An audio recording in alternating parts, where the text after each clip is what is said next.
Welcome back. ఇక డీటెయిల్స్లోకి వెళ్తే కనుక పర్యావరణ పరిరక్షణ దృష్ట్యా ప్రజలు మట్టి కుండల్లోనే బోనం సమర్పించాలంటూ మంత్రి పొన్నం ప్రభాకర్ ఈ సందర్భంగా విజ్ఞప్తి చేశారు. సాంప్రదాయాలను కాపాడడంతో పాటుగా కుమ్మరుల చేతి వృత్తిదారులను కూడా ప్రోత్సహించడం ప్రతి ఒక్కరి బాధ్యత అంటూ ఆయన తెలియజేశారు. తెలంగాణ రాష్ట్ర కుమ్మరి సంఘం ఆధ్వర్యంలో లోయర్ ట్యాంక్ బండ్లోని శ్రీ జగదీష్ మందిర్లో నిర్వహించినటువంటి బోనాల జాతరలో మంత్రి పొన్నం ప్రభాకర్ ఎమ్మెల్యే వీర్లపల్లి శంకర్తో కలిసి దేవాదాయ శాఖ మంత్రి కొండా సురేఖ పాల్గొని అమ్మవారికి ఇక బోనాలను సమర్పించారు. తెలంగాణ రాష్ట్ర సంస్కృతి సాంప్రదాయాలకు బోనాల పండుగ అద్దం పడుతుందన్నారు మంత్రి కొండా సురేఖ. ఇక ఈ ఏడాది ఆషాఢ బోనాల ఉత్సవాలను ఘనంగా నిర్వహించేందుకు సీఎం రేవంత్ రెడ్డి ఆధ్వర్యంలో పెద్ద ఎత్తున కూడా నిధులు కేటాయించారంటూ కూడా తెలియజేశారు.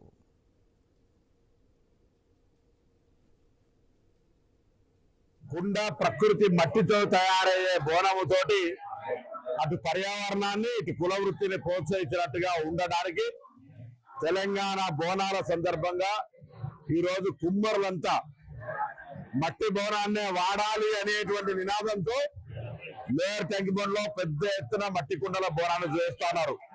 నేను తెలంగాణ ప్రజలందరినీ కోరుతా ఉన్నా, బోనం అంటే మట్టితో చేసిన బోనమే సాంప్రదాయము, శాస్త్రీయము. కాబట్టి తప్పకుండా నేను బోనం చేసే ప్రతి ఒక్కరిని కూడా కోరుతా ఉన్నా, అందరూ కూడా మట్టి బోనాల్ని వాడండి, కుమ్మరులను ప్రోత్సహించండి.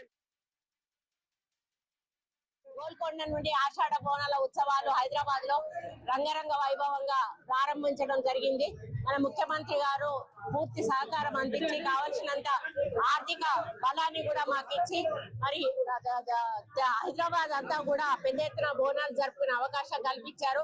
బోనం అంటే భోజనము, మరి ఆ భోజనాన్ని వండుకొని అమ్మవారి దగ్గరికి వెళ్ళి సమర్పించి మొక్కులు మొక్కుకుంటే తప్పకుండా తీరుస్తుందనేటువంటి ఒక విశ్వాసము.